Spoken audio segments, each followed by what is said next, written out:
আইতাকৰ সন্দৰ্ভত বিভোৰ হৈ পৰিছিল মহম্মদ ইৰফান। 21 বছৰীয়া যুৱকজনৰ ঘৰ হাৰিয়ানাত। পৰিয়ালৰ লোকে এতিয়াই ইৰফানৰ বিয়াৰ কথাও ভবা নাছিল, কিন্তু ইৰফানে বিয়া পাতিবলৈ কৰিলে ইচ্ছা।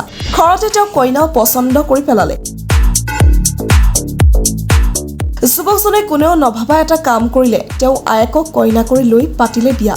দেশৰ ইতিহাসত সম্ভৱতঃ ইৰফানে প্ৰথমজন যুৱক যি নিজৰ আইতাকৰ সৈতে বিবাহত আবদ্ধ হৈছে।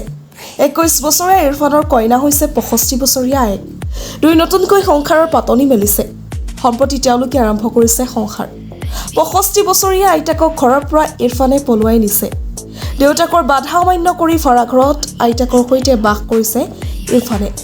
যুৱকজনৰ পৰিয়ালে বিচাৰি উলিয়াব পৰা নাই।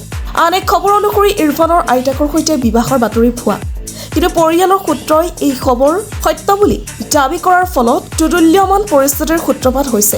ইৰফানে শাহুৱেকক পলুৱাই নিয়া বুলি তেওঁৰ মাতৃয়ে দাবী কৰিছে। হাৰিয়ানাৰ গ্ৰাম্যাঞ্চলৰ মুছলমান যুৱকজনে এতিয়াও পঢ়ি আছিল। তেওঁ শিক্ষা জীৱনৰো সমাপ্ত হোৱা নাছিল। সেই সময়তে আইতাকৰ প্ৰেমত মতলীয়া হৈ পৰিল ইৰফান।